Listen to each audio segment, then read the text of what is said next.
إن الحمد لله نحمده ونستعينه ونستغفره ونعوذ بالله من شرور أنفسنا ومن سيئات أعمالنا من يهد الله فلا مضل له ومن يضلل فلا هادي له وأشهد أن لا إله إلا الله وحده لا شريك له وأشهد أن محمدا عبده ورسوله أما بعد فإن خير الحديث كتاب الله وخير الهدي هدي محمد صلى الله عليه وسلم وشر الأمور محدثاتها وكل محدثة بدعة وكل بدعة ضلالة وكل ضلالة في النار.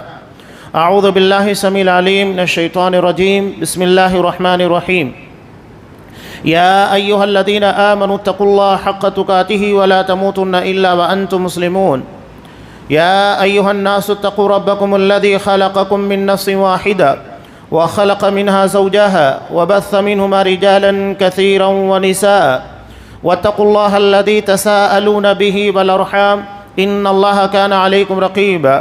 يا أيها الذين آمنوا اتقوا الله وقولوا قولا سديدا يصلح لكم أعمالكم ويغفر لكم ذنوبكم ومن يطع الله ورسوله فقد فاز فوزا عظيما.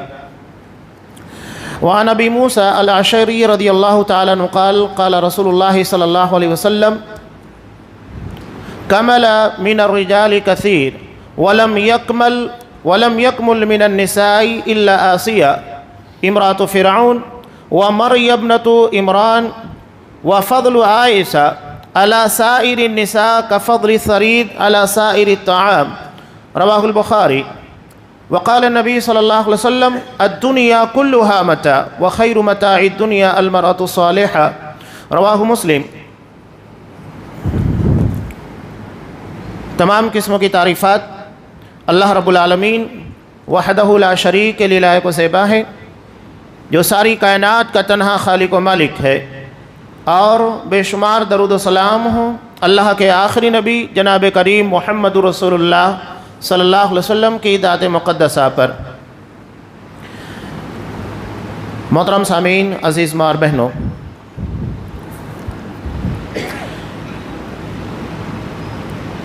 اسلام اور مسلمانوں کو لے کر خواتین اسلام کو ٹارگٹ کیا جاتا ہے، یا یوں ثابت کرنے کی کوشش کی جاتی ہے کہ اسلام نے خواتین کو وہ حقوق نہیں ادا کیے جو انہیں دینا چاہیے تھا، بلکہ یہ سارے حقوق اور اختیارات وقت کی طاقتوں نے، سیکولرزم نے، یورپ کے لوگوں نے عطا کیے.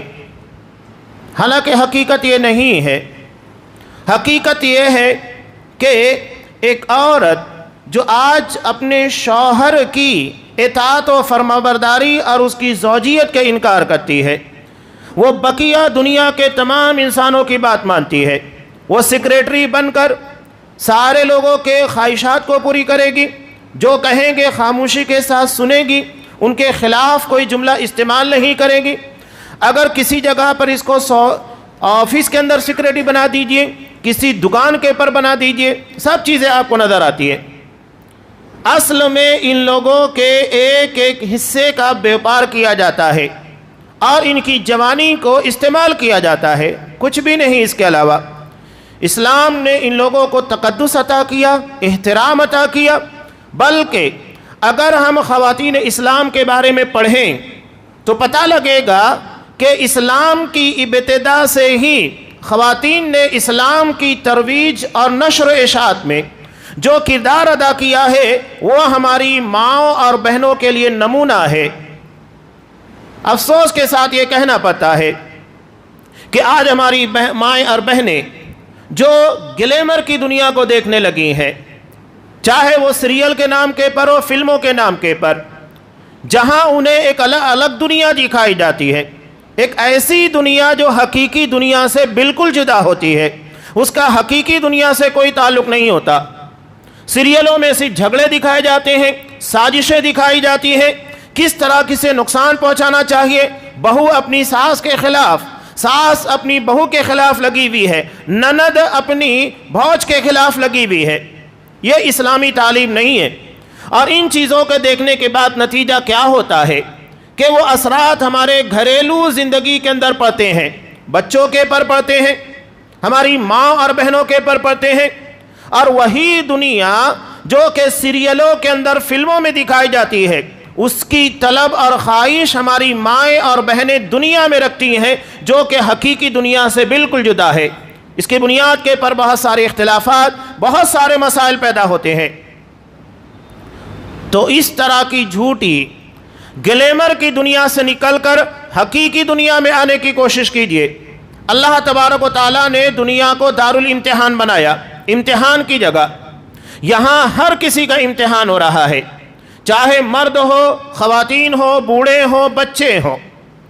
جب ہمارے ذہن و دماغ کے اندر یہ بات بٹھا دی گئی ہے کہ ہمیں یہاں امتحان دینا ہے، ایگزام کے لیے ہم کو بھیجا گیا ہے، کسی کو علم کی بنیاد پر، کسی کو مال و دولت کی بنیاد پر، کسی کو حسب و نسب کی بنیاد پر، کسی کو اللہ خوبصورتی دے کر، کسی کو نہیں دے کر آزماتا ہے۔ تو یہ آزمائشیں جدا جدا شکل کی ہے، اور دنیا کی ان چیزوں کی بنیاد کے پر جو ہم سمجھتے ہیں، مال و دولت، حسن و جمال، دنیاوی عزتیں، یہ ساری چیزیں ہماری نجات کا ذریعہ نہیں ہیں، بلکہ ہماری نجات اللہ تبارک و تعالیٰ نے صرف تقوی کے پر رکھی ہے، اور یہ ہمارے اختیار میں دیا گیا۔ ہر کوئی تقوی کو حاصل کر سکتا ہے، متقی بن سکتا ہے، اس کے لیے کوشش کر سکتا ہے۔ آپ صلی اللہ علیہ وسلم نے صاف کہا، من بطأ بہ عملہ لم یسرع بہ نسبہ، اگر کوئی اپنے عمل کی بنیاد پر پیچھے رہ گیا تو وہ اپنے خاندان اور حسب نسب کی بنیاد پر آگے نہیں جا سکتا۔ اللہ وہاں یہ نہیں دیکھا گا کہ فلاں برادری، فلاں علاقہ یا اس طرح امتیازی حیثیت رکھنے والا ہے، اس کو جنت عطا کی جائے، نہیں، جنت کے فیصلے اللہ نے تقوی کی بنیاد کے پر رکھے ہیں۔ ان اکرمکم عند اللہ اتقاکم۔ اپنے رول ماڈلز کو صحابیات کے اندر دیکھیے کہ صحابیات نے کس طرح اسلام کی خدمت انجام دی، وہ ہمارے لیے اصل نمونہ ہیں، اور قرآن مجید نے انہی لوگوں کو خواتین کے لیے، ماں اور بہنوں کے لیے، دنیا کی تمام عورتوں کے لیے نمونہ بنایا، کسی اور کا نمونہ نہیں بنایا۔ یہ جو چند ٹکوں کے عوض اپنے جسم کو، اپنی عزتوں کو پامال کرتی ہیں، وہ ہمارے لیے نمونہ ہوں گی۔ جن کی اپنی گھریلو زندگی مختلف قسم کے تنازعات، اختلافات اور بگاڑ کا شکار ہوتی ہیں، یہ ہمارے لیے نمونہ بنے گی۔ یہ ہماری ماں اور بہنوں کو سکھائیں گی کہ تمہیں گھر میں کیسے رہنا چاہیے، اپنے شوہر کی اطاعت و فرما برداری کس طرح کرنا چاہیے۔ نہیں، جو پیسوں پر اپنے کردار کو بیچتے ہیں، یہ ہمیں سکھائیں گی کہ زندگی کس طرح گزاری جائے۔ جن کی زندگی کا مقصد سوائے عزت کے، شہرت کے، دولت کے کوئی اور چیز نہیں ہوتی، اگر یہ نہ ملے تو وہ اپنی ساری چیزوں کو طے کر دیں۔ میں نمونے کے طور پر چند خواتین اسلام کا نام لینا اور ان کی زندگی کے کچھ گوشوں کو پیش کرنا چاہتا ہوں کہ اسلام کی سربلندی، نشر و اشاعت اور اسلام کو آگے بڑھانے میں خواتین اسلام کا کتنا بڑا کردار رہا ہے۔ یہ ناممکن چیز ہے کہ صرف مرد ہی ساری صلاحیتیں اور خدمات اسلام کے لیے انجام دے۔ ہمارے بچوں کی پرورش کرنے والی اور ہمارے گھر کی دیکھ ریکھ کرنے والی 24 گھنٹہ اگر کوئی ہے تو ہماری مائیں اور بہنیں ہوتی ہیں۔ تربیت کی سب سے بڑی ذمہ داری ان کے کاندھوں کے پر رکھی گئی ہے، اسی بنیاد کے پر ان کے مقام کو بھی زیادہ بڑا رکھا گیا ہے۔ جو احساس اللہ نے ان لوگوں کو عطا کیا وہ باپ کو نہیں عطا کیا، بلکہ روپے میں 4 آنے 1/4 یہ باپ کو دیا گیا، اور اس کے مقابلے میں ماں کو 3 گنا زیادہ درجہ عطا کیا گیا، اس کی اپنی محنت اور اس کی قربانیوں کی بنیاد پر۔ خواتین اسلام کا جب نام آتا ہے، سب سے پہلا نام حضرت خدیجہ رضی اللہ تعالیٰ عنہ کا۔ انہوں نے نبی کریم صلی اللہ علیہ وسلم کی تجارت، ایمانداری، صداقت و امانت کی بنیاد کے پر خود رشتہ بھیجا۔ یہ بہت اہم چیز ہے۔ اسلام نے ہمیں اجازت دی، خواتین اگر اپنی پسند کا، جو کہ دین اور اخلاق کی بنیاد کے پر رشتہ پسند کیا گیا ہو، کوئی اور بنیاد پر نہیں، یہ اپنے رشتے کو پیش کر سکتی ہیں۔ حضرت خدیجہ رضی اللہ تعالیٰ عنہ نے نبی کریم صلی اللہ علیہ وسلم کے لیے رشتہ بھیجا۔ امام بخاری رحمۃ اللہ علیہ نے ایک روایت نقل کی یہ آپ صلی اللہ علیہ وسلم کے لیے خصوصیت تھی کہ صحابیات آپ کے سامنے آ کر پیش کرتی کہ اللہ کے رسول میں آپ سے نکاح کرنا چاہتی ہوں، اگر آپ کو پسند ہوتا کر لیتے، نہیں ہوتا نہیں کرتے۔ اسلام نے اجازت دی، اور لڑکی کی مرضی اس کی اجازت کے بغیر اس کا نکاح نہیں کیا جا سکتا۔ دونوں طرف سے شریعت نے احکامات بیان کر دیے۔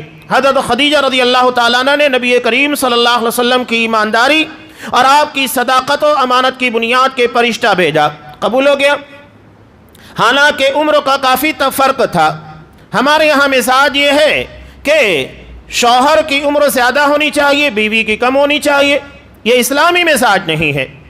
اصل بنیاد جو کہ مرد اور بیوی کے درمیان ہوتی ہے وہ دینداری اور اخلاق کی بنیادیں ہیں۔ یہی اصل چیز ہے جس کو آپ صلی اللہ علیہ وسلم نے اہمیت دی۔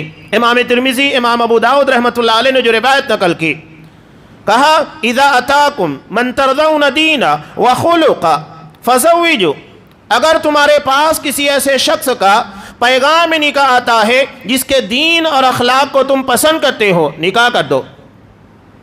یہ بنیادیں ہیں، دین اور اخلاق۔ دین کی بنیاد کے پر اس کا مذہب، اس کا عقیدہ، اس کی فکر صحیح ہوگی، اور اخلاق کی بنیاد کے پر اس کی رہائشی زندگی بہتر ہوگی، جو کہ ازدواجی زندگی کے اندر بہت اہمیت رکھتی ہے۔ آپ صلی اللہ علیہ وسلم نے انہی چیزوں کو اہمیت دی۔ بہرحال انہوں نے پیغام نکاح بھیجا، قبول کر لیا گیا۔ آپ صلی اللہ علیہ وسلم کی عمر 25 سال ہے اور یہ 40 سال کی بیوہ خاتون تھی۔ اللہ نے جنہیں مال و دولت بہت عطا کیا تھا، تجارت کیا کرتی تھی۔ خواتین بھی تجارت کر سکتی ہے، اللہ نے مال اگر ان کو عطا کیا ہے شرعی حدود کے اندر رہ کر، اسلام ان کو منع نہیں کرتا۔ حضرت زینب رضی اللہ تعالیٰ عنہ شہد کا کاروبار کیا کرتی تھی۔ آپ صلی اللہ علیہ وسلم روزانہ عصر کی نماز کے ادا کرنے کے بعد انہی کے گھر پر تشریف لے جاتے، جب ساری ازواج مطہرات کے پاس جاتے ان کے پاس بھی جاتے، شہد کا شربت تناول فرمایا کرتے تھے، نوش فرمایا کرتے تھے۔ تو اسلام بلا وجہ کی سختیاں خواتین یا مردوں کے پر یا کہیں پر بھی عائد نہیں کرتا۔ وہ ایسی حدود کو اور ایسی حدوں کو قائم کرتا ہے جہاں پر اخلاقیات پامال نہ ہونے پائے۔ عزت نفس سب سے بڑھ کر ہے، اور اس کے بعد اگر یہ چیزیں محفوظ ہیں تو ہم دنیا کی تمام مشاغل کو ادا کر سکتے ہیں، شریعت ہم کو نہیں روکتی ہے۔ آپ صلی اللہ علیہ وسلم نے نکاح کیا، نکاح ہوا۔ 15 سال کی ازدواجی زندگی کے بعد آپ صلی اللہ علیہ وسلم کی زندگی میں انقلاب آیا۔ آپ کے سر کے پر تاج رسالت رکھا گیا، آپ کو نبی بنایا گیا۔ آپ صلی اللہ علیہ وسلم کے پر جب یہ بار گرا رکھا گیا تو بہت زیادہ آپ صلی اللہ علیہ وسلم ذہنی طور پر ڈسٹرب ہوئے۔ حضرت جبرائیل نے پہلی مرتبہ انہیں دبوچ کر قرآن مجید کی وحی سنائی، اللہ کا پیغام سنایا۔ آپ صلی اللہ علیہ وسلم گھبرائے ہوئے آئے اور کہا کہ دثرونی دثرونی، مجھے چادر اڑا دو، مجھے اپنی جان کے جانے کا خطرہ محسوس ہو رہا ہے۔ آپ سمجھ نہیں پائے کہ یہ کیا ہو رہا ہے میرے ساتھ۔ جب انہوں نے کہا آپ صلی اللہ علیہ وسلم نے کہ مجھے اپنی جان کے جانے کا خطرہ محسوس ہو رہا ہے، حضرت خدیجہ رضی اللہ تعالیٰ عنہ آپ کے نفسیاتی کیفیت کو دیکھتے ہوئے سب سے پہلے آپ صلی اللہ علیہ وسلم کو ہمت بنانے والی اور آپ کے حوصلوں کو بلند کرنے والی سب سے بہترین غم گسار ساتھی حضرت خدیجہ رضی اللہ تعالیٰ عنہ تھی۔ کہا کہ کلا لا یخزیک اللہ ابدا، ہرگز نہیں، اللہ تبارک و تعالیٰ تمہیں ضائع نہیں کرے گا۔ یہ کیسے سوچ رہے ہو کہ تمہاری جان جا سکتی ہے یا تمہیں اپنی جان کے پر کسی قسم کا خطرہ محسوس ہو رہا ہے؟ نہیں ہو سکتا، اللہ تمہیں ضائع نہیں کرے گا۔ کیوں نہیں ضائع کرے گا؟ اس لیے کہ آپ یتیموں کا سہارا ہیں، آپ بیواؤں کی خدمت کرنے والے، آپ مظلوموں کا سہارا اور ان کی زندگی کے اندر آنے والی مشکلات کے دور کرنے والے۔ اللہ نے تمہیں ساری چیزیں عطا کی، آپ لوگوں کے لیے ملجا و ماوا ہیں اور ان کی زندگی کے پریشانیوں کو حل کرنے والے ہیں۔ تو کیسے ہو سکتا ہے کہ اللہ آپ کو ضائع کرے؟ نہیں ہو سکتا۔ یہ ہمت، یہ حوصلہ ایسے وقت میں آپ صلی اللہ علیہ وسلم کو کس نے دیا؟ آپ کی ساتھی، آپ کی بیوی اور آپ کے مزاج، ان ساری چیزوں کو سب سے بہتر سمجھنے والی حضرت خدیجہ رضی اللہ تعالیٰ عنہ نے۔ چنانچہ آپ صلی اللہ علیہ وسلم کو ہمت ہوئی، اور اتنا ہی نہیں بلکہ آپ صلی اللہ علیہ وسلم کو اپنے چچا زاد بھائی ورقہ بن نوفل کے پاس لے کر گئی، جو نابینا تھے، اور زمانے جاہلیت میں انہوں نے نصرانیت کو، عیسائیت کو قبول کر لیا تھا۔ آپ صلی اللہ علیہ وسلم گئے، جانے کے بعد اپنی کیفیت کو بیان کیا، حضرت جبرائیل کا تذکرہ کیا، تو انہوں نے کہا کہ یہ تو وہی ناموس اکبر ہے، فرشتہ ہے جو حضرت موسیٰ علیہ السلام کے پر آیا تھا، اللہ کا پیغام لے کر، تورات کو لے کر آیا تھا۔ کاش میں اس وقت جوان ہوتا جب تمہاری قوم تمہیں اپنے وطن، اپنی بستی کے باہر کر دے گی۔ آپ صلی اللہ علیہ وسلم کو حیرت ہوئی، کہا کہ میری قوم جو مجھے امین و صادق کہتی ہے، یہ مجھے اپنی بستی مکہ کے باہر کرے گی؟ میں اپنی قوم کی آنکھوں کا تارا ہوں، یہ کیسے ہو سکتا ہے کہ میری اپنی قوم مجھے مکہ کے باہر کر دے؟ نہیں ہو سکتا۔ آپ کو بہت حیرت ہوئی، بہت تعجب ہوا۔ ورقہ بن نوفل نے کہا جو بھی یہ پیغام لے کر آیا ہے اس کے ساتھ اس کی قوم کے لوگوں نے یہی کیا، بستی کے باہر کر دیا، اور آپ صلی اللہ علیہ وسلم کو بھی ہجرت کے پر مجبور ہونا پڑا۔ آپ کی زندگی میں سب سے بڑا سہارا بنی۔ اب یہاں سے جو زندگی کا آغاز ہوتا ہے، مشکلات، پریشانیاں، آزمائشیں اور چیلنجز تھے بہت زیادہ۔ آپ صلی اللہ علیہ وسلم کی زندگی کے اندر اتھل پتل مچی۔ ہر موڑ کے پر آپ کے ساتھ کون کھڑی تھیں؟ حضرت خدیجہ رضی اللہ تعالیٰ عنہ۔ اس لیے کہ انسان جب باہر کی زندگی کے دکھ، تکالیف، ان ساری چیزوں کو جھیل کر گھر میں جاتا ہے تو اس کے لیے نفسیاتی طور پر سب سے بڑا سہارا، سکون قلب کے طور پر اللہ نے بیوی کو رکھا ہے۔ حضرت خدیجہ رضی اللہ تعالیٰ عنہ نے آپ صلی اللہ علیہ وسلم کے ساتھ جیسا آپ چاہتے تھے ویسا کردار ادا کیا، سب کچھ داؤں پر لگایا۔ اللہ نے مال و دولت عطا کیا تھا، اسلام کی راہ میں ساری دولت کو لٹا دیا۔ آپ صلی اللہ علیہ وسلم کو تکالیف کا سامنا تھا، ہر موڑ کے پر آپ کے نفس کے پر، آپ کے زخموں کے لیے مرہم کا کام کیا کرتی تھی، نفسیاتی سائیکولوجی اعتبار سے آپ کو اسٹرانگ کر رہی تھی، حوصلے عطا کر رہی تھی۔ ایک مرتبہ حضرت عائشہ صدیقہ رضی اللہ تعالیٰ عنہ نے کہا کہ آپ بار بار خدیجہ کا تذکرہ کرتے ہیں جبکہ اللہ نے آپ کو جوان بیویاں عطا کی ہیں۔ آپ صلی اللہ علیہ وسلم نے کہا کہ عائشہ کیوں نہ تذکرہ کروں؟ جب لوگوں نے میرا انکار کیا، میں نے نبی کی حیثیت سے ان لوگوں کے سامنے پیش کیا تو لوگوں نے انکار کر دیا، لیکن حضرت خدیجہ مجھ پر ایمان لائی۔ جب لوگوں نے مجھے جھٹلایا، میری نبوت، میری رسالت کو تسلیم نہیں کیا، تب حضرت خدیجہ رضی اللہ تعالیٰ عنہ نے مجھ کو مانا، میری تصدیق کی۔ انہوں نے میرے لیے اپنی پوری دولت داؤں کے پر لگا دی۔ اللہ نے ان کے ذریعے اولاد عطا کی جبکہ کسی اور بیوی کے ذریعے اولاد نہیں عطا کی۔ وہ ساری نعمتیں آپ صلی اللہ علیہ وسلم کو بہت عزیز تھیں۔ یہی وجہ ہے کہ امام بخاری رحمۃ اللہ علیہ نے ایک روایت کو نقل کیا، حضرت خدیجہ رضی اللہ تعالیٰ عنہ کی فضیلت کے طور پر حضرت جبرائیل امین آئے اور آنے کے بعد کہا کہ خدیجہ آپ کے پاس آ رہی ہیں اور ان کے ہاتھوں میں برتن ہے جس میں مشروب پینے والی چیز یا کوئی کھانے کی چیز ہے۔ جب وہ آئیں تو انہیں میرا اور اللہ تبارک و تعالیٰ کا، اللہ اور میرا دونوں کا سلام پیش کرنا۔ یہ ان کے لیے اعزاز تھا کہ اللہ نے حضرت خدیجہ رضی اللہ تعالیٰ عنہ کے لیے خصوصی طور پر حضرت جبرائیل کو بھیجا، کہا کہ جبرائیل جاؤ، خدیجہ جنہوں نے اسلام کی اتنی خدمت انجام دی ہے، اپنی دولت کو داؤں پر لگایا، محمد رسول اللہ صلی اللہ علیہ وسلم کو حوصلہ عطا کیا، اور جب انکار لوگ کر رہے تھے تصدیق کی، ہر اعتبار سے آپ صلی اللہ علیہ وسلم کو سہارا دیا۔ جاؤ انہیں میرا سلام پہنچاؤ۔ حضرت جبرائیل اللہ کا پیغام لے کر آتے ہیں اور کہتے ہیں کہ میرا سلام بھی انہیں پہنچا دیجئے۔ اور اتنا ہی نہیں تھا، کہا کہ انہیں بشارت دیجئے کہ اللہ جنت کے اندر انہیں موتیوں کا محل عطا کرے گا، جس محل کے اندر کسی بھی قسم کا شور نہیں ہوگا، نہ تھکن ہوگی، دنیا کے تمام ہموم اور غموم سے پاک زندگی عطا کی جائے گی۔ انسان دنیا میں جن چیزوں کو اللہ کی رضا کے لیے قربان کرتا ہے، ہمیشہ یاد رکھیے گا اس کا بہتر صلہ آخرت میں ملے گا۔ اگر ہم دنیا میں قربانی نہ دیں اور یہ سمجھے کہ آخرت میں ہمیں سب کچھ مل جائے، نہیں ہو سکتا۔ اگر ایک کسان اپنی رات کی نیندوں کو قربان نہ کرے اور اپنے چین و سکون کو نہ قربان کرے، وہ بہتر فصل کی امید نہیں لگا سکتا۔ اگر ایک اسٹوڈنٹ یہ محنت نہ کرے، شروع سے تیاریاں نہ کرے اور دیگر تمام مشاغل کے مقابلے میں تعلیم کو اہمیت نہ دے، تو وہ کبھی کامیاب نہیں ہو سکتا، یا کامیاب کے زینوں کو نہیں طے کر سکتا۔ ناممکن چیز ہے، محنت کرنا ہوگا۔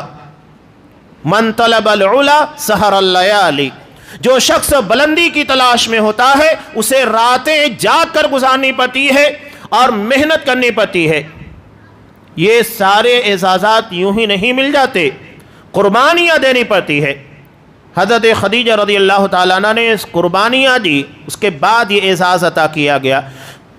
زندگی اگر دیکھی جائے، یہ جو اعزاز ان کو عطا کیا گیا کہ موتیوں کا محل، جس میں نہ شور ہوگا نہ تھکن ہوگی۔ ان کی زندگی کے اندر آپ دیکھیے شور شرابے ہیں، تھکن ہے، اور گھر وہ نہیں تھا جیسا وہ چاہتی تھی، سب داؤں پر لگا ہوا تھا۔ تو جو چیز اللہ کے لیے قربان کی جاتی ہے وہ اللہ اس سے بہتر چیز ادا کرتا ہے، اور اس کی بہت ساری مثالیں ہیں۔ حضرت ابراہیم علیہ السلام کے بارے میں نبی کریم صلی اللہ علیہ وسلم نے کہا، قیامت کے دن سب سے پہلے جنہیں لباس عطا کیا جائے گا، جبکہ تمام مرد اور خواتین ننگے ہوں گے، برہنہ ہوں گے، سب سے پہلے جنہیں لباس عطا کیا جائے گا وہ حضرت ابراہیم علیہ السلام ہوں گے۔ کیوں؟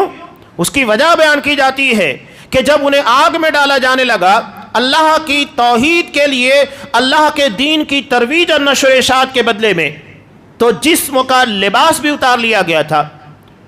تو جو قربانی انہوں نے دنیا میں اللہ کے لیے دی، اللہ اس کے بدلے میں آخرت میں سب سے پہلے اعزاز کے طور پر انہیں لباس عطا کرے گا۔ حضرت موسیٰ علیہ السلام جنہیں کوہ طور کے پر بے ہوشی طاری ہوئی، جب انہوں نے اللہ سے مطالبہ کیا، ربی ارنی فانظر الی، اللہ میں تجھے دیکھنا چاہتا ہوں، اپنے رب کے دیدار کا مطالبہ کیا، اللہ نے صرف ایک تجلی کوہ طور کے پر ڈالی، بے ہوش ہو گئے۔ آپ صلی اللہ علیہ وسلم فرماتے ہیں کہ قیامت کے دن جب تمام انسان بے ہوش ہوں گے سور کے پھونکے جانے کے بعد، تو سب سے پہلے میں ہوش میں آؤں گا اور میں دیکھوں گا کہ حضرت موسیٰ علیہ السلام عرش کے پائے کو تھامے ہوئے ہیں۔ میں نہیں جانتا کہ وہ مجھ سے پہلے ہوش میں آ گئے، یا تو کوہ طور کی بے ہوشی کے بدلے میں اللہ نے انہیں وہاں بے ہوش ہی نہیں کیا۔ ہم رمضان المبارک کے اندر تراویح ادا کرتے ہیں، لمبا لمبا قیام ہوتا ہے۔ سلف نے اس کے بارے میں بیان کیا کہ جو دنیا میں اللہ کے سامنے لمبا قیام کا عادی ہوتا ہے، وہ اللہ کے سامنے کھڑے ہونے کی عادت ڈالتا ہے، قرآن مجید کی طویل تلاوتیں کرتا ہے۔ نتیجہ یہ ہوگا کہ یوم یقوم الناس لرب العالمین، کہ جب تمام لوگوں کو اللہ کی بارگاہ میں کھڑا کیا جائے گا تو وہاں کا قیام ان لوگوں کے لیے ہلکا ہوگا، اس لیے کہ انہوں نے دنیا میں اللہ کے سامنے کھڑے ہونا سیکھا، عبادت کی، قرآن مجید کی تلاوت کی۔ تو جو چیز دنیا کے اندر بندہ قربان کرے گا وہ بہتر شکل میں آخرت میں ملنے والی ہے۔ حضرت خدیجہ رضی اللہ تعالیٰ عنہ، دنیا میں کتنی مشکلات تھی، پوری تجارت، سارا سرمایہ انہوں نے اللہ کے دین کے لیے لگا دیا۔ آپ صلی اللہ علیہ وسلم کو آئے دن مختلف قسموں کی آزمائشوں کا سامنا کرنا پڑتا تھا۔ آپ تھکے ہارے آتے تھے، ایک تو یہ اپنے بال بچوں کی پرورش، گھر کی دیکھ ریکھ کے بعد جب آپ آتے تو ان کی خدمات انجام دیا کرتی تھی، کبھی شکایت نہیں کی کہ اتنا مشکل بھرا دور، اتنی مشکل والی زندگی کیا معنی رکھتی ہے۔ آج یہ ہماری ماں اور بہنوں کے لیے بہت بڑی مثال ہے کہ حضرت خدیجہ کو اپنے سامنے رکھو۔ یہ صرف نام رکھ لینے سے کہ ہم اپنی بچیوں کا نام خدیجہ رکھ لیں تو وہ جنتی ہو جائیں گی، نہیں، بلکہ خدیجہ کے ساتھ ساتھ کردار بھی خدیجہ والا ہونا چاہیے کہ اتنی ساری مشکلات، آزمائشوں کے بعد انہوں نے کبھی نبی کریم صلی اللہ علیہ وسلم کو شکایت نہیں کی۔ آج اگر کھانے میں ذرا سی تنگی ہو جائے تو بیوی اپنے شوہر سے شکایت کرنے لگتی ہے، اگر لباس ان کی مرضی کے موافق نہ ملے اس کے پر شکایت، رہنے میں اگر ذرا سی تنگی ہو جائے اس میں شکایتیں، یعنی شکوے کی زبان بڑی طویل ہو چکی ہے، دفتر لگا دیے گئے ہیں، اس لیے کہ ہم نے حضرت خدیجہ کا کردار نہیں دیکھا، ہم نے حضرت خدیجہ کی زندگی کو نہیں پڑھا اور نہ اس کی طرح رول ماڈل تلاش کیا۔ یہ مسائل اسی بنیاد پر پیدا ہوتے ہیں۔ لیکن یہاں اس کا مطلب یہ نہیں ہے کہ ساری ذمہ داریاں خواتین کی ہیں۔ اگر ہماری بیویوں کی ذمہ داری ہے کہ وہ خدیجہ بنے، عائشہ بنے، فاطمہ بنے، صفیہ بنے، تو پھر شوہروں کی بھی ذمہ داری ہے کہ وہ نبی کریم صلی اللہ علیہ وسلم کے مطابق اپنی زندگی گزاریں اور ابو بکر صدیق کی طرح زندگی گزارنے کی کوشش کریں۔ شوہر بنے تو محمد رسول اللہ صلی اللہ علیہ وسلم کو ماڈل کے طور پر استعمال کریں۔ دونوں طرف سے ضروری ہے، صرف ایک گوشہ نہیں، دونوں ضروری ہے۔ تو حضرت خدیجہ نے قربانی ادا کی۔ اس کے بعد 3 سال زندگی کا انتہائی تکلیف تھا شیب ابی طالب کا۔ جب آپ صلی اللہ علیہ وسلم کے خانوادے کا بائیکاٹ کیا گیا، بنو ہاشم کا، نتیجہ کیا ہوا؟ کھانے کی چیزوں کو روک لیا جاتا، بچے چمڑا چورسنے کے پر مجبور ہو چکے تھے۔ علاوہ ازیں آپ صلی اللہ علیہ وسلم کو بار بار اپنی جان کا خطرہ تھا۔ ان ساری مشکل بھری زندگی ہم نے لاک ڈاؤن کے اندر دیکھا، کچھ ہی مہینے تھے جو انتہائی سخت تھے۔ حالات کیا ہو گئے تھے؟ حضرت خدیجہ رضی اللہ تعالیٰ عنہ نے نبی کریم صلی اللہ علیہ وسلم کے ساتھ 3 سال گزارے، جہاں پر کھانے کے لیے پینے کے لیے کچھ نہیں مل رہا تھا، بچوں کو چمڑا بھگا کر چوسنے کے لیے دیا جاتا تھا۔ یہ زندگی تھی۔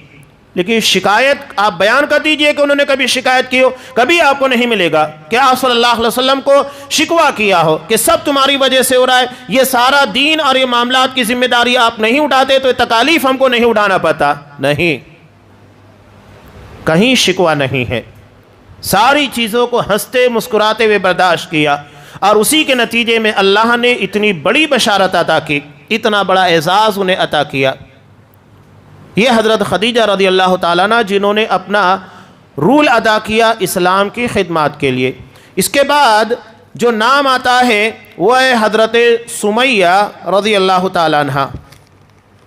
حضرت سمیہ رضی اللہ تعالیٰ عنہ جو کہ جن کے والد ہیں خیاط، یہ آل یاسر ہیں۔ اسلام کے لیے انہوں نے بہت قربانیاں انجام دی ہے، بہت زیادہ۔ غریب لوگ تھے، اور یہ ابو جہل کے قبیلے بنو مخزوم سے تعلق رکھتے تھے۔ چنانچہ ابو جہل نے جتنا چاہا اتنی تکالیف پہنچائی۔ اسی خانوادے کو دیکھ کر آپ صلی اللہ علیہ وسلم نے کہا تھا، صبرًا یا آل یاسر، اے آل یاسر صبر کرو، موعدکم الجنہ، تم لوگوں کا ٹھکانہ، تم لوگوں کے وعدے کی جگہ جنت ہے۔ سوچئے کہ آپ صلی اللہ علیہ وسلم کے سامنے تکالیف دی جا رہی تھی، لیکن آپ کچھ نہیں کر پا رہے تھے۔ کبھی کبھی حالات اس طرح کے ہوتے ہیں کہ اتنی طاقت نہیں ہوتی ہے کہ ہمارے سامنے کسی بھائی کے پر ظلم ہو اور ہم کچھ کر پائیں۔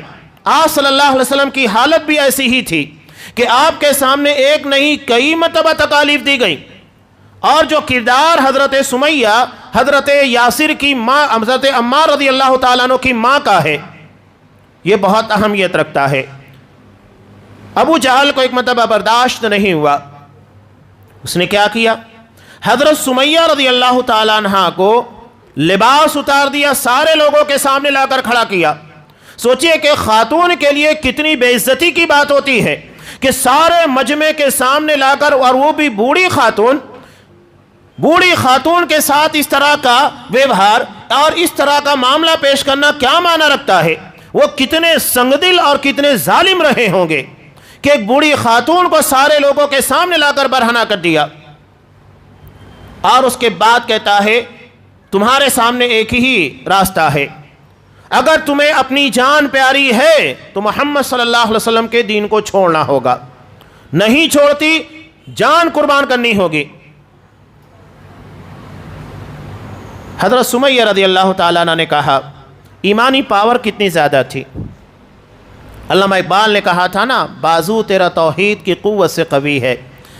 اللہ نے انہیں حوصلہ ایمان اتنا عطا کیا تھا کہ ان نحیف اور کمزور جسموں کے اندر توحید کی بنیاد پر ایمان کی طاقت اتنی زیادہ تھی کہ وقتوں کے سب سے بڑے ظالم کے سامنے کھڑے ہو کر باتیں کرتے تھے، جھجکتے نہیں تھے، خوف نہیں تھا۔ اللہ کی ذات کے پر ایمان، یقین، توکل اتنا زیادہ تھا کہ سامنے کتنا بڑا دشمن ہو، بے معنی، بے حیثیت ہے، جو اللہ کی کبریائی، اللہ کی عظمت و جلالت کو اپنے دل کے اندر جگہ دے لیتے ہیں، پھر ان کے سامنے طاقت بے معنی ہو جاتی ہے، دشمنوں کی حیثیت بے معنی ہو جاتی ہے، ساری چیزوں کو داؤں پر لگا دیتے ہیں اور انہیں کسی قسم کا خطرہ محسوس نہیں ہوتا۔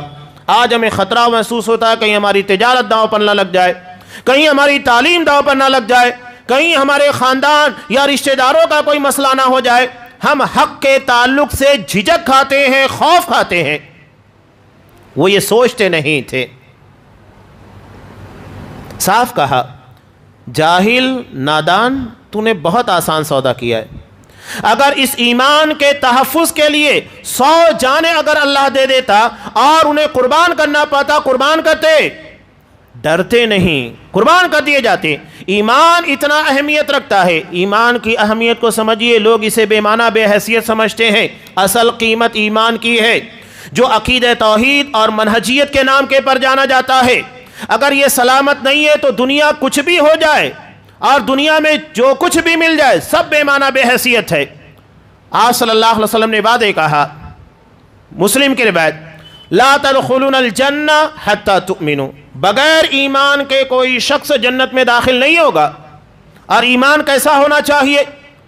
ایمان اللہ کے یہاں پر کمزور نہیں چلے گا، ملاوٹی نہیں چلے گا، ایمان پیور ہونا چاہیے، بالکل پیور، ذرہ برابر شرک کی آمیزش، بدعات اور خرافات اللہ کے یہاں قابل قبول نہیں ہے۔ وہ صاف کہتا، الذین آمنوا ولم یلبسوا ایمانہم بظلم، جو ایمان لائے اور ایمان لانے کے بعد انہوں نے کسی قسم کی ملاوٹ نہیں کی، مکسنگ نہیں کی، انہی لوگوں کے لیے دنیا میں امن ہے اور یہی ہدایت کے پر ہے، یہی اللہ کی جنت کے مستحق بنیں گے۔ آپ نے صاف کہا کہ بغیر ایمان کے کوئی شخص اللہ کی جنت میں داخل نہیں ہوگا۔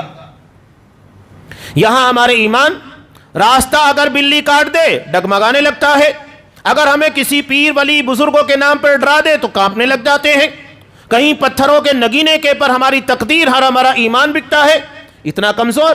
صحابہ نے جس ایمان کے تحفظ کے لیے جانوں کو قربان کر دیا، مال قربان کر دیا، اپنی پوری پراپرٹی مشرکین کے حوالے کر دی، ہم نے اس کو اتنا کمتر، اتنا حقیر سمجھ لیا ہے۔ یہ ایمان ہمیں جنت تک لے کر جائے گا اور ہم سمجھتے ہیں کہ اتنی معمولی چیز ہے۔ صحابہ کی زندگی پڑھیے تو سمجھ میں آئے گا اس کی اہمیت کیا ہے۔ ہجرت کے واقعات میں سب سمجھ میں آئے گا۔ صہیب رومی رضی اللہ تعالیٰ عنہ نے پوری پراپرٹی ان کے حوالے کی، کہا کہ ٹھیک ہے سب لو لیکن مجھے مدینہ جانے دو۔ عقیدہ اور ایمان، ان چیزوں کا تحفظ سب سے زیادہ اہمیت رکھتا ہے۔ حضرت سمیہ رضی اللہ تعالیٰ عنہ نے کہا کہ ٹھیک ہے، تو نے بہت آسان سودا کیا ہے۔ اس کے بعد اسے برداشت نہیں ہوا، سیدھا نیزہ اٹھاتا ہے، شرمگاہ کے پر وار کرتا ہے۔ حضرت سمیہ رضی اللہ تعالیٰ عنہ شہید ہو جاتی ہیں۔ جب بھی اسلام کی راہ میں سب سے پہلے خون بہانے والی خاتون کا تذکرہ ہوگا، سمیہ کا نام آئے گا۔ جب اسلام کی راہ میں ایک بوڑھی خاتون کا تذکرہ ہوگا جس نے اپنے ایمان کے تحفظ کے لیے جان کو قربان کر دیا، سمیہ کا نام آئے گا۔ جب ایک دلیر خاتون کا نام دنیا میں پیش کیا جائے گا جو وقت کے ظالم کے سامنے آنکھ میں آنکھیں ڈال کر باتیں کر رہی تھی، سمیہ کا نام آئے گا۔ یہ دلیر بہادر خاتون حضرت سمیہ رضی اللہ تعالیٰ عنہ، اسلام کی راہ میں سب سے پہلے بہایا جانے والا خون حضرت سمیہ رضی اللہ تعالیٰ عنہ کا تھا۔ یہ ہماری ماؤں اور بہنوں کے لیے بہت اہمیت رکھتا ہے۔ یہ غیرت کہاں سے پیدا ہوئی؟ یہ طاقت کہاں سے آئی؟ ایمان کی بنیاد پر، اسلام کی بنیاد پر۔ آج کتنے افسوس کی بات ہے، ہماری بچیاں، ہماری بہنیں ایک غیر مسلم سے رابطہ بنائے اور ان سے نکاح کرے، شادیاں کرے، ماں باپ کو ٹھکرا دے۔ چلو ٹھیک ہے، دین کو قربان کر رہی ہیں، اس کا مطلب یہ ہے کہ ان لوگوں نے دین کی اہمیت کو نہیں جانا، ان لوگوں نے ایمان اور عقیدے کی اہمیت کو نہیں جانا۔ ورنہ آپ صلی اللہ علیہ وسلم نے کہا، جو ایمان کی چاشنی کو ایک مرتبہ چکھ لیتا ہے تو اسے قتل کر دیا جائے، آگ میں جلا دیا جائے، وہ گوارا کرے گا، لیکن وہ کفر کی سرحدوں میں داخل ہونا گوارا نہیں کرے گا۔ اس کا مطلب یہ کہ انہوں نے ایمان کی لذت کو چکھا ہی نہیں پائی ایمان کی لذت کو۔ اور یہ ہماری اپنی کوتاہی ہے کہ ہم نے وہ ماحول نہیں عطا کیا جہاں سے انہیں ایمان کی اور دین کی تعلیمات ان لوگوں تک پہنچائی جا سکے، چاہے وہ خطبات جمعہ ہو، عام دروس ہو، ساری چیزیں ہم نے مسجد کے دروازے بند کیے، مالزوں کے دروازے کھول دیے، ہم نے ان لوگوں کو جمعہ سے روکا، تراویح سے روکا، بازار اور مارکیٹ کے لیے چھوڑ دیا۔ نتیجہ کیا ہے جو ہمارے سامنے ہے؟ یہ ہماری بہت بڑی کوتاہی ہے۔ حضرت سمیہ ان لوگوں کے لیے مثال ہے۔ حضرت عائشہ رضی اللہ تعالیٰ عنہ کا تذکرہ۔ حضرت عائشہ رضی اللہ تعالیٰ عنہ کو لے کر کافی مسائل اور اعتراضات ابھی اس دنیا کے اندر پیدا کیا گیا ہے۔ ان کی نکاح کی عمر کو لے کر 6 سال کی عمر میں نکاح ہوا، 9 سال کی عمر میں رخصتی ہوئی۔ میں صرف ایک بات کہوں گا کہ اس نکاح کے پر نہ حضرت عائشہ رضی اللہ تعالیٰ عنہ کو اعتراض، نہ حضرت ابو بکر صدیق رضی اللہ تعالیٰ عنہ کو اعتراض، بات ختم۔ آگے بھی میں کہہ رہا ہوں، مشرکین مکہ اور یہود اور اطراف میں رہنے والے قبائل جو ہمہ وقت اسلام اور مسلمانوں کے خلاف کچھ نہ کچھ شوشے چھوڑتے تھے، شبہات پیدا کیا کرتے تھے، اعتراضات کیا کرتے تھے، کیا کبھی کسی یہودی، کسی مشرک یا تو کسی مکہ کے رہنے والے اسلام دشمن کو آپ نے دیکھا کہ اس نے اس پر اعتراض کیا ہو؟ نہیں کیا ہے۔ حالانکہ وہ بدترین دشمن تھے آپ صلی اللہ علیہ وسلم کے، چاہتے تو بہت اعتراض کرتے۔ اس کا مطلب یہ ہے کہ یہ کلچر، یہ تہذیب ان لوگوں کے اندر تھی، تبھی انہوں نے اعتراض نہیں کیا۔ اور پلٹ کر ہم بھی کہتے ہیں کہ تمہارے اپنے دیوی دیوتاؤں کے بارے میں جسے تم مانتے ہو، تسلیم کرتے ہو، تمہارے اپنے قول، تمہارے اپنے پنڈت کہتے ہیں کہ ان کی عمر کیا تھی؟ سیتا جی کی عمر بتائی جاتی ہے کہ 6 سال تھی، اور رام جی کی عمر بتائی جاتی ہے 15 سال ہے۔ یہ تمہارے اپنے بیان کرتے ہیں۔ خیر، یہ ہمارا موضوع نہیں ہے، یہ ایک بے معنی فضول قسموں کا سوال ہے۔ حضرت عائشہ رضی اللہ تعالی عنہ آپ صلی اللہ علیہ وسلم نے جن کی فضیلت کے طور پر بیان کیا کہ میں نے روایت خطبہ مسنونہ کے فوراً بعد پیش کی تھی، امام بخاری رحمۃ اللہ علیہ نے روایت کیا، کمل من الرجال کثیر، لوگوں میں مردوں کے اندر کامل یعنی کمپلیٹ مرد بہت سارے گزرے ہیں۔ سارے انبیاء کمپلیٹ تھے، اصحاب کرام کمپلیٹ مین تھے، یعنی مکمل، جن کی زندگی کے اندر خامیاں بہت ہی کم تھی، نہ کے برابر، اور انبیاء تو معصوم عن الخطا ہوتے ہیں۔ لیکن عورتوں میں کمپلیٹ بہت کم گزری ہیں۔ آپ صلی اللہ علیہ وسلم نے کہا آسیہ، حضرت آسیہ جو فرعون کی بیوی تھی، کتنے ظلم اور کتنے مصائب کو سہا، برداشت کیا۔ وقت کا وہ ظالم جس نے اپنے سنگھاسن، اپنی حکومت کی بقا کے لیے ہزاروں بنی اسرائیل کے بچوں کو قتل کروا دیا تھا، اس کی بیوی کیا ظلم نہیں کیا، لیکن وہ اپنے موقف کے پر، اپنے عقیدہ اور اپنے ایمان پر ڈٹی رہیں۔ اس کے بعد مریم بنت عمران، حضرت عیسیٰ علیہ السلام کی ماں، بہت شدائد، بہت مشکلات، اور آج بھی یہود ان کے پر زناکاری اور بدکاری کا الزام قائم رکھے ہوئے ہیں۔ اس کے بعد آپ نے کہا کہ عائشہ کی فضیلت تمام عورتوں کے پر کفضل الثرید علی سائر الطعام، جیسا کہ ثرید کی فضیلت تمام کھانوں کے پر ہوتی ہے، عرب کا ایک لذیذ اور بہت ہی پسند کیا جانے والا کھانا، اس کی فضیلت تمام کھانوں کے پر تھی۔ آپ صلی اللہ علیہ وسلم نے حضرت عائشہ صدیقہ رضی اللہ تعالیٰ عنہ کے بارے میں بیان کیا۔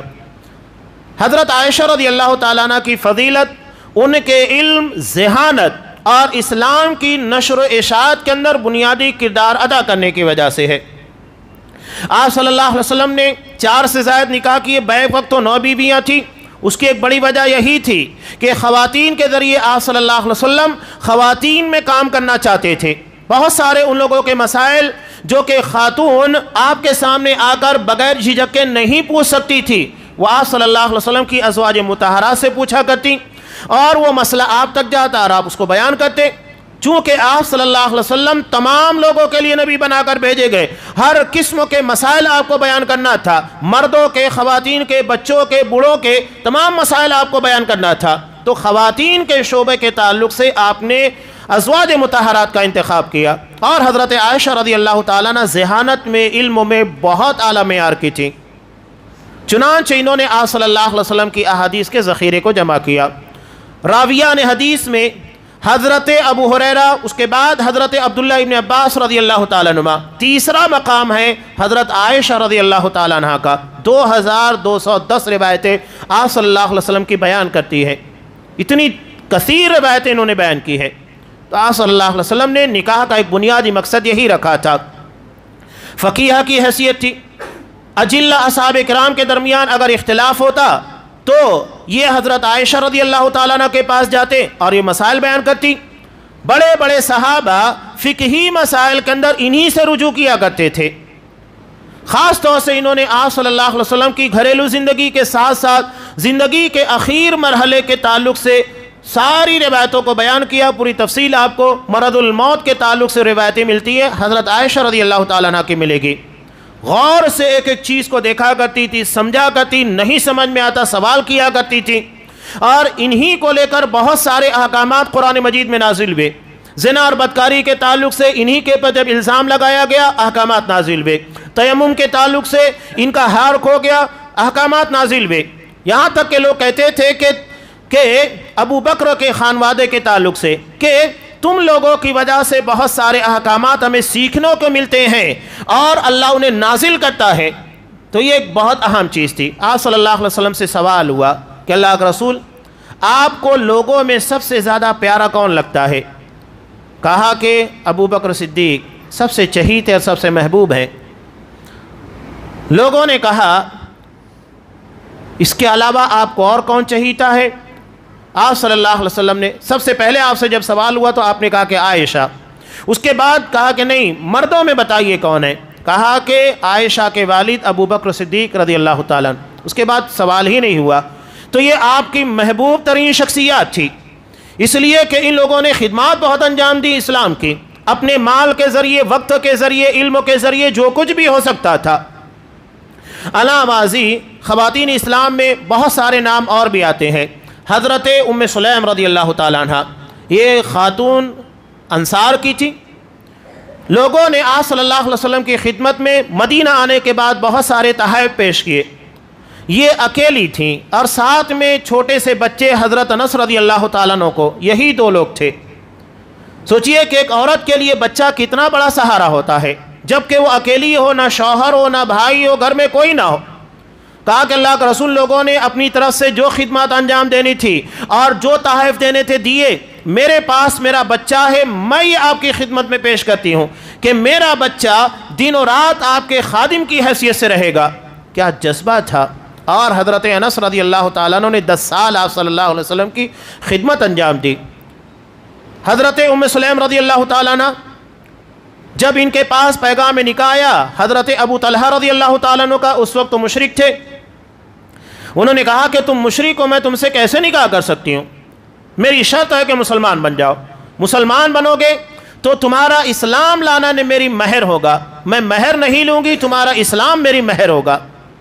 چنانچہ انہوں نے اسلام کو قبول کیا. انہی کے تعلق سے قرآن مجید کے اندر ان کے واقعے کے تناظر کے اندر آیت نازل ہوئی, وَيُؤْثِرُونَ عَلَىٰ أَنفُسِهِمْ وَلَوْ كَانَ بِهِمْ خَصَاصَةٌ. وہ اپنی ذات کے پر دوسروں کو ترجیح دیتے ہیں حالانکہ خود زیادہ محتاج ہوتے ہیں, ضرورت مند ہوتے ہیں. واقعہ سب کو پتہ ہے, امام بخاری رحمۃ اللہ علیہ نے نقل کیا کہ آپ صلی اللہ علیہ وسلم کی خدمت میں مہمان آئے اور آپ کے پاس ان لوگوں کی خدمت کے لیے کچھ نہیں تھا. حضرت ابو طلحہ نے کہا کہ اللہ کے رسول میرے حوالے کیجئے. گھر جانے کے بعد پتہ چلا ایک آدمی کے کھانے کے برابر کھانا ہے. چراغ حضرت ام سلیم اٹھا کر لے کر گئی تیل ڈالنے کے بہانے. مہمان بھرپیٹ کھانا کھایا, سو گیا. یہ خود بھوکے رہ گئے, حضرت ام سلیم بھوکی رہ گئی, بچے بھی بھوکے رہ گئے, اور اس واقعے کے بارے میں کسی کو خبر نہیں تھی. یہاں تک کہ قرآن مجید کی آیت نازل بھی. آپ صلی اللہ علیہ وسلم نے کہا کہ ابو طلحہ تم نے کیا کیا ہے کہ تمہارے اس واقعے کو قرآن مجید کے اندر بطور سراہنا کے نازل کیا گیا. قرآن تمہارے تعلق سے نازل ہو رہا ہے, تمہاری فضیلت بیان کر رہا ہے. تب انہوں نے کہا کہ ہم نے ایسا کیا تھا. صحابہ کا مزاج ہم لوگوں کے مزاج کے خلاف تھا, یا یوں کہیے کہ ہمارا مزاج اصحاب کرام کے مزاج کے خلاف ہے. یہ صحیح ہے, ہم اصحاب کرام کی فکر, ان کے سوچ اور ان کے مزاج کے خلاف ہیں. وہ نیکیاں کرنے کے بعد چھپاتے تھے, بتاتے نہیں تھے. اور ہمارا مزاج ذرا سی نیکی ہو, ریاکاری, جذبہ بہت ہے, کریڈٹ کی ہوڑ لگی ہوئی ہے کہ میں نے یہ کام کیا, میرے بولنے پر یہ کام ہو گیا. یہ سب فضول چیزیں ہیں, اس کا مطلب للہیت ہے ہی نہیں. ہم اللہ کے لیے نہیں بلکہ لوگوں کے اندر نام شہرت حاصل کرنے کے لیے کر رہے ہیں، اور یہ ہمارے درمیان اختلاف کی سب سے اہم اور بنیادی وجہ ہے۔ اصحاب کرام کے درمیان جو اختلاف آپ کو نظر نہیں آئے گا، اس کی وجہ یہ تھی اللہ کی رضا کے لیے کام کیا کرتے تھے، وہ دنیا طلب کرنے کے لیے، شہرت حاصل کرنے کے لیے، ریا نمود کے لیے، کریڈٹ کے لیے نہیں، بلکہ اللہ کی رضا کے لیے کرتے۔ یہ جذبہ آج ہمارے اندر اگر پروان چڑھ جائے تو اختلافات بہت حد تک کم ہو جائیں گے، چاہے گھر کے ہوں، جماعت کے ہو، کہیں کے بھی ہو۔ یہی حضرت ام سلیم رضی اللہ تعالیٰ عنہا ہے۔ سوچئے کہ ایک خاتون جو اسلام کے تعلیمات اور تربیت کے جلو کے اندر پرورش پاتی ہے، اس کے معاملات کتنے عجیب ہوتے ہیں۔ ایک ماں کا اگر بچہ انتقال کر جائے بے قابو ہو جاتی ہے۔ ان کے بچے کا انتقال ہو گیا، ابو طلحہ گھر میں نہیں تھے، آنے کے بعد انہوں نے اچھے طریقے سے پیش ہو کر کھانا دیا۔ کھانا کھانے کے بعد انہوں نے کہا، اس کے بعد میاں بیوی نے اپنے تعلقات، ازدواجی زندگی کی جو ضروریات ہوتی ہے پوری کی۔ اس کے بعد یہ حضرت ابو طلحہ کو کہتی ہیں کہ ابو طلحہ یہ بتاؤ، اللہ نے ہمیں کچھ امانت دی تھی اور وہ ہم سے واپس لے لی، تو ہمیں کیا کرنا چاہیے؟ کہا کہ اچھی بات ہے، جو چیز ہماری تھی واپس لے لی گئی، اللہ کی تھی، اللہ نے لے لیا۔ تو کہا کہ اللہ نے ہم کو اولاد کی شکل میں امانت دی تھی، اللہ نے اس کے وقت کے پورا ہونے کے بعد اس کو واپس لے لیا ہے۔ کتنے اچھے انداز میں اپنے شوہر کو سمجھا رہی ہیں۔ بچے کا انتقال ہو چکا ہے، گھر میں ناش پڑی ہوئی ہے، اچھے طریقے سے شوہر کو کھانا کھلایا، اور اس کے بعد ازدواجی زندگی کے جسے وظیفہ زوجیت کہتے ادا کیا، اس کے بعد سمجھا رہی ہیں۔ آپ صلی اللہ علیہ وسلم کے پاس جب یہ بات آئی تو انہوں نے کہا، آپ صلی اللہ علیہ وسلم نے دعا دی، کہا کہ اللہ آج کی اس ملاقات میں برکت دے، اللہ نے انہیں اولاد عطا کی۔ اس طرح کے بہت سارے واقعات۔ حضرت اسماء بنت ابی بکر صدیق کی بات کہیے، کیا خدمات انہوں نے انجام دی۔ انہی کے بیٹے ہیں حضرت عبداللہ بن زبیر رضی اللہ تعالیٰ عنہ۔ جب آپ صلی اللہ علیہ وسلم ہجرت کے لیے نکلے، ابو جہل گھر پر آیا، بہت کوشش کی لیکن انہوں نے نہیں بتایا، غصے میں آ کر ایک تھپڑ مارتا ہے، ان کے کان کی بالی نکل جاتی ہے۔ آپ صلی اللہ علیہ وسلم جب ہجرت کے لیے، سفر کے لیے نکلے تو شادان کو باندھنے کے لیے کچھ نہیں تھا، اپنے دوپٹے کا 2 حصہ کیا اور توشادان کو دے دیا، اسی لیے ان کو ذات النطاقین کہا جاتا ہے، دوپٹے والی، ایک اعزاز کے طور پر۔ انہی کے بیٹے ہیں عبداللہ بن زبیر، یہ آپ صلی اللہ علیہ وسلم کے پھوپھی زاد بھائی، حضرت صفیہ کے لڑکے تھے۔ زبیر جنتی اصحاب کرام میں سے جنہیں دنیا میں جنتی ہونے کی بشارت دی گئی تھی۔ ان کی ماں حضرت صفیہ رضی اللہ تعالیٰ نے، ان کی بھی خدمات ہے۔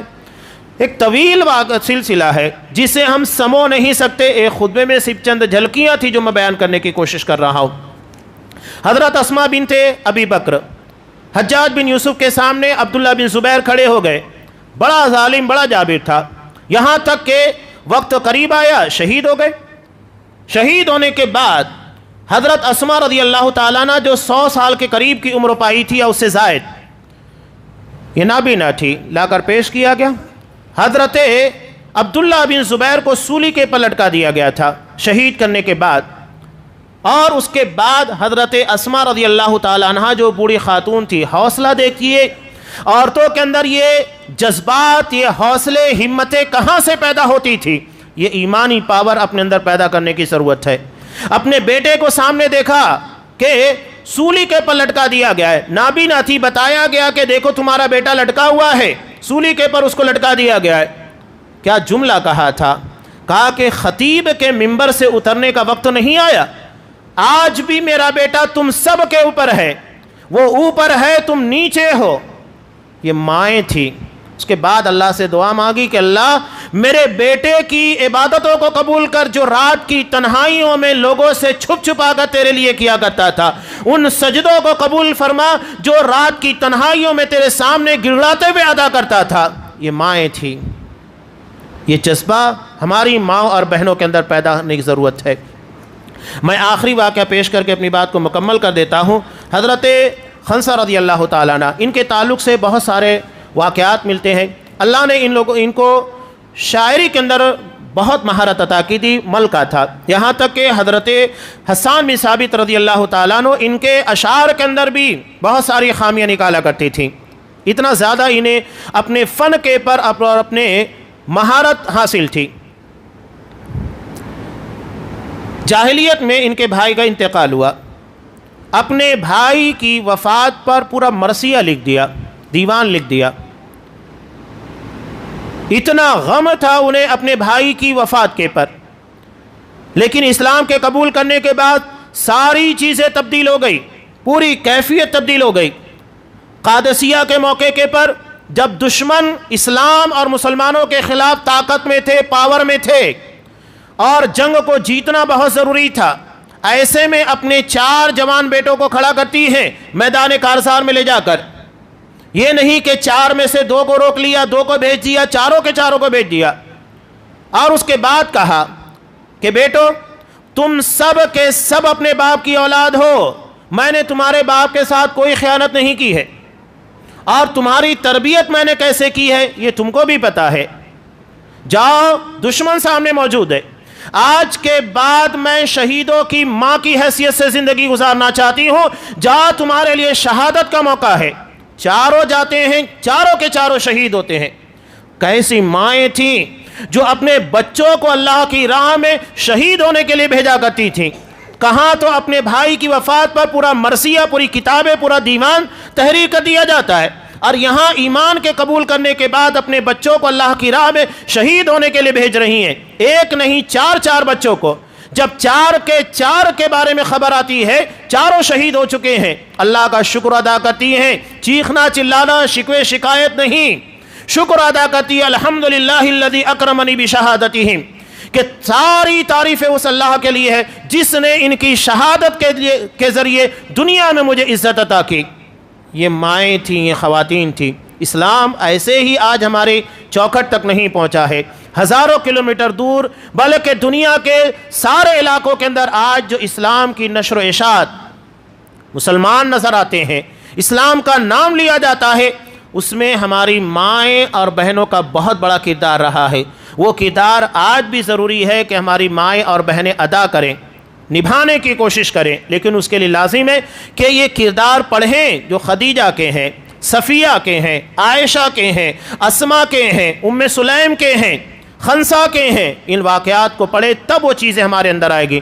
اور یہ جو ٹی وی یا دیگر سیریل یا کہیں پر بھی ہیں جو رول ہمارے سامنے پیش کیے جاتے ہیں، گلیمر پیش کیا جاتا ہے، یہ صرف بناوٹی دنیا ہے، یہ دھوکے کی دنیا ہے، یہ حقیقی دنیا نہیں ہے۔ حقیقی دنیا وہ ہے جو میں نے آپ کے سامنے پیش کرنے کی کوشش کی ہے۔ اللہ تبارک و تعالی ہماری ماؤں اور بہنوں کے اندر ویسا جذبہ، ویسا کردار پیدا کرے جو صحابیات کے اندر تھا، اور انہیں بھی اسی جذبے کے ساتھ اسلام کی نشر و اشاعت اور اس کی سربلندی کے لیے خدمات انجام دینے کی توفیق دے، جیسا کہ صحابیات نے ادا کیا۔ اللہ ہمیں ایمان دے، تقویٰ دے، ہمت دے، حوصلہ دے، اور حالات کا مقابلہ کرنے کے لیے استقامت عطا فرمائے۔ ہماری عزتوں کی، جان و مال کی، اور ہماری تجارتوں کی، ہمارے بچوں کی، ماں و بہنوں کی، ہر چیز کی پروردگار حفاظت فرما، جب تک دنیا میں رکھ اسلام کے پر اور ہمارا خاتمہ ایمان کے پر فرما، آمین۔ بارک اللہ لنا ولکم فی القرآن العظیم ونفعني وإياكم بالآیات والذکر الحکیم، انہ تعالی جواد کریم ملک بر رحیم۔